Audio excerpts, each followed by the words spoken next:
May papakita ko sa inyo kung paano mag-plastering ng hagdan na equal at kailangan mga diretso.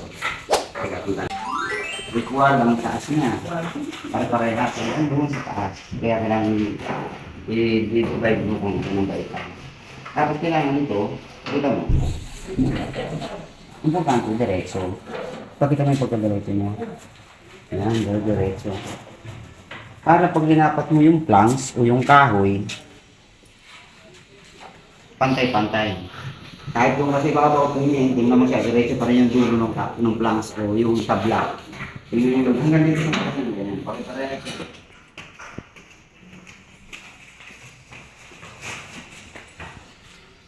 Hanggang dito, marami lang. Ito yung bago.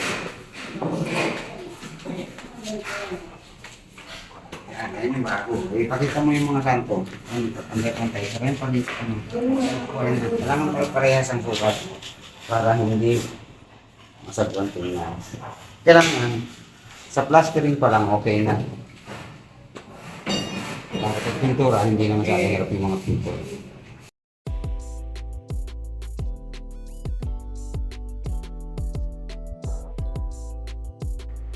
Ayan. Ganito kami na papalitada ng hagdan. Alternate para may matatapakan yung mga gumagawa sa taas. Sinisigurado namin na pare-parehas ang riser at yung step para pag ikinabit yung planks o yung tabla na para sa baitang natin pataas pantay-pantay pagka linapatan siya ng bara. Sigurado rin namin na tuwid na tuwid gaya niyan yung mga gilid para pagka pininturahan at binarnisan din yung kahoy gawa nga ng magkaiba ng kulay yan, mahalata pagka pangit siya tingnan.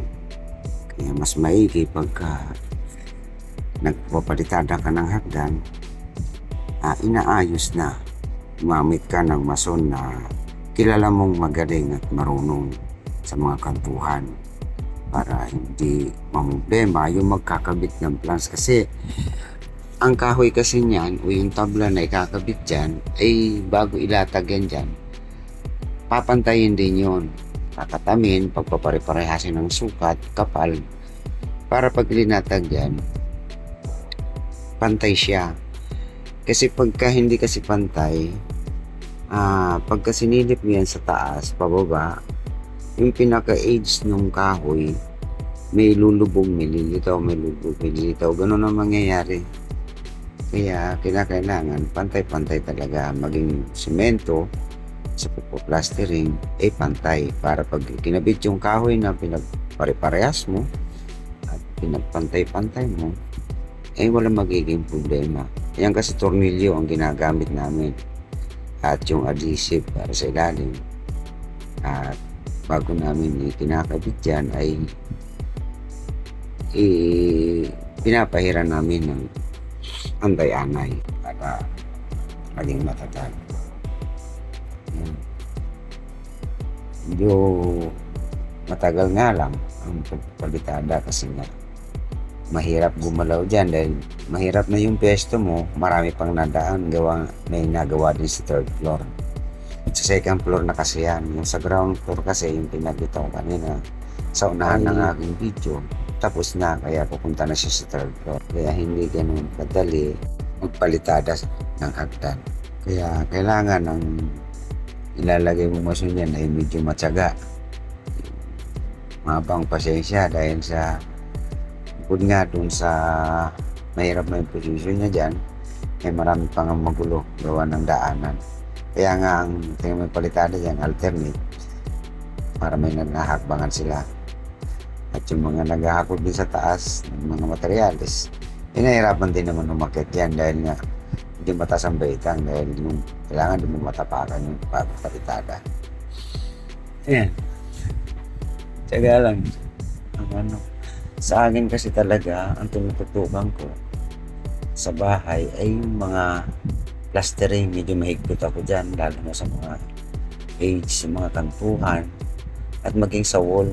Ayaw ko kasi nung may mga dugo-dugo Kahit na kasi anong ganda ng bahay mo, pagka ang palitada ay paku-paku o hindi tuwid ang mga kanto, nakakasira din ng forma. Iba talaga pagka malinis ang plastering, malinis tingnan yung bahay. Kahit na simple lang ang design, pagka pulido ang pagkagawa, matatag siyang tingnan. Medyo nga lang matagal sa plastering, tsatsagain ng mason at maging ang foreman. Kailangan lagi mo silang babalik-balikan dahil ang nagiging problema pagka hindi mo sila binantayan at may palpak at hindi mo pinuna, lagi na nilang uulitin yon. Kaya nga doon sa mga unang linabas yung video, meron ako doon tinibag. Isang beses kasi pagka ganyan, pinabayaan mo, nagawa nila, nakapasa pala kay foreman to. Uulit-ulitin na nila yon. Kaya sa una pa lang, pag nagkamali sa lalo na't kung bago yung mason, hindi ka pa kilala nila, hindi pa kabisado ang gawa mo. Sa una pa lang nilang pagkakamali, sisitahin mo na. Sasabihin mo na kagad na ayaw mo ng ganyan gawa. Ituro mo na maayos. Pwede naman kasing magturo na may hinahon, hindi naman kailangan ng pasigaw lagi. Kasi minsan pagka lagi tayong pasigaw sa mga tao natin, lalo silang natataranta. Hindi nila lalo nagagawa ng maayos ang trabaho nila. Lalo na bago kasi naiilang pa nga yun. Ako nga, pagka may mga bagong mason o bagong carpenter o ano pa man, hindi ko masyadong binabantayan ng tutok kasi nga naiilang lalo. Binabalik-balikan ko lang, tinitingnan ko pagka kung ano yung ano, sinasabi ko kaagad. At sinasabi ko yan, may hinahon, hindi pa sigaw. Tinuturuan ko rin na may hinahon. Kaya kahit sino ang tanongin dyan sa mga tao ko dyan sa site, sa aming negosyo na yan, hindi nila ako marinigan ng pagsigaw sa mga tao. Dahil wala rin namang mapapala. Kahit na magsisigaw ka dyan, lalo lang matataranta. Kung nagkamali, nadatnan mo dahil medyo may pinuntahan ka sa kabila, yun na patagal ka sa, hindi naman kasi iisa lang yung babantayan mo, iikot ka dyan at napatagal ka dun sa kabilang ginabantayan mo. Pagbalik mo may problema na yun wag nang pagalitan pa. Hindi naman masamang pagsabihan, pero hindi na kailangan pagalitan pa kasi itama na lang, wala din naman magagawa kung pagagalitan mo. Itama mo na lang at pagsabihin mo na lang na wag nang ulitin para hindi na maulit. Ngayon kung hindi niya kaya talaga na ganun ang gawa dahil nga siya'y bago pa, huwag mo munang ilalagay sa mga masiselang bahagi na palatadahan. Lagay mo muna siya sa mga magaya ng CR, sa loob ng CR kasi ang CR naman ay may tiles yan. Kaya lang, siguraduhin mo rin na nasa eskwela tsaka nasa hulog. Di baling medyo balbo ng gawa niya doon dahil yan naman ay may adhesive.